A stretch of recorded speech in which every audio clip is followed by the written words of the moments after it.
Assalamualaikum warahmatullahi wabarakatuh. Saya Erik Gutawa, Prodi Informatika, NPM 23312087 dari kelas 23B.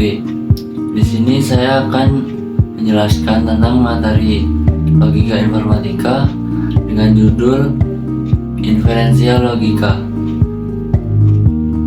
Dalam video kali ini, saya akan membahas mengenai inferensi logika atau biasa disebut dengan metode inferensi logika yang akan saya jelaskan beserta contoh-contohnya.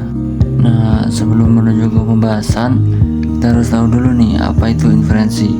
Secara sederhana, inferensi merupakan cara penarikan kesimpulan berdasarkan hipotesis atau dugaan yang ada. Dan selanjutnya, saya akan menjelaskan contoh-contoh dari metode inferensi logika. Yang pertama yaitu modus ponens. Modus ponens adalah salah satu cara untuk mendapatkan kesimpulan yang tepat berdasarkan rumus modus ponens atau bentuk logis berikut. Diberikan premis berupa sebuah pernyataan kondisional PQ dan premis P sebagai penegasan atas sebelumnya, maka konklusinya adalah Q. Berikut contoh pengimplementasian dari modus ponens. Jika Restu tinggal di Sukabumi, maka Restu orang Jawa Barat. Itu kita sebut sebagai premis 1, yang di dalamnya terdiri dari dua pernyataan, yaitu P Restu tinggal di Sukabumi dan Q Restu tinggal di Jawa Barat, yang apabila disusun menjadi jika P maka Q.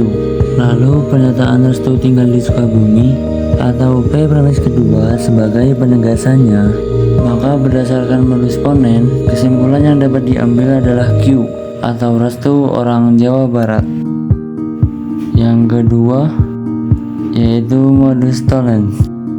Diberikan premis berupa sebuah pernyataan kondisional PQ dan negasi Q sebagai sangkalan atas konsekuensinya, maka konklusinya adalah negasi P. Apabila dirumuskan, bentuknya sebagai berikut.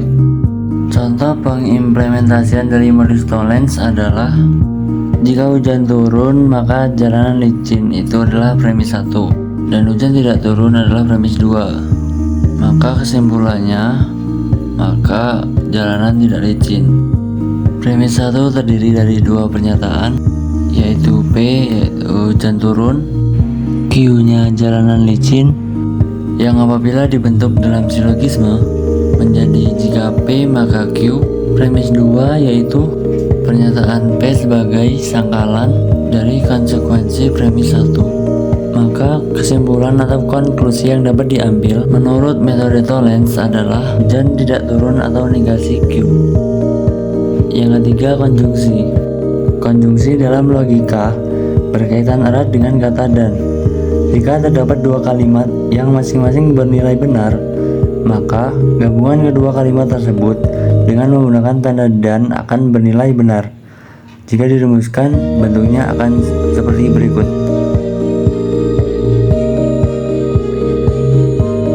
Supaya lebih jelas, kita lihat contoh berikut ini.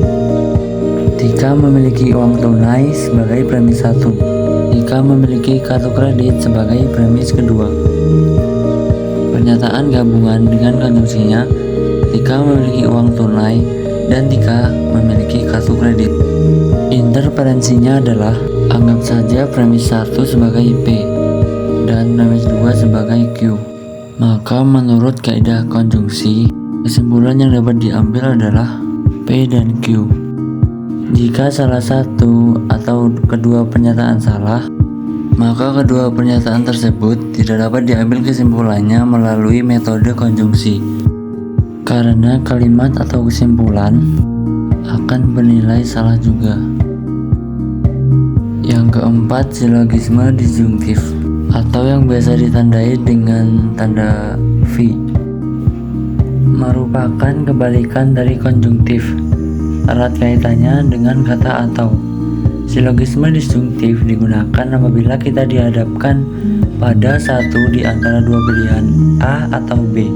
Jika tidak memilih A, maka pilihan yang mungkin adalah B. Rumusnya sebagai berikut: A atau B negasi A per B. Contohnya, adik akan berwisata ke pantai atau gunung. Kedua, adik tidak akan berwisata ke pantai.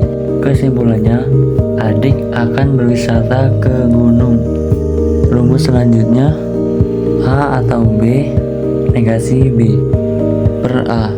Contohnya, yang pertama, adik akan berwisata ke pantai atau gunung. Adik tidak akan berwisata ke gunung. Kesimpulannya, adik akan berwisata ke pantai. Berdasarkan pada contoh di atas, adik memiliki dua pilihan untuk berwisata, yaitu ke pantai atau ke gunung. Jika adik memilih berwisata ke gunung, berarti adik tidak memilih berwisata ke pantai. Begitupun sebaliknya, jika adik berwisata ke pantai, maka adik tidak memilih berwisata ke gunung. Yang kelima, silogisme hipotesis. Jika P maka Q dan Q maka R bernilai benar, maka P maka R bernilai benar juga. P maka Q, Q maka R, P maka R. Contoh, jika aku memakai helm, maka aku tidak akan ditilang sebagai premis 1. Jika tidak ditilang, maka perjalanan lancar sebagai premis kedua. Interferensinya adalah P, aku memakai helm, Q, aku tidak akan ditilang, R, perjalanan lancar. Maka premis 1 sama dengan P maka Q, dan premis 2 mempermentasikan Q maka R. Sehingga berdasarkan kaidah silogisme hipotesis, kesimpulannya adalah P maka R. Jika aku memakai helm, maka perjalanan lancar. Mungkin hanya itu yang dapat saya sampaikan. Semoga bermanfaat. Saya akhiri. Wassalamualaikum warahmatullahi wabarakatuh.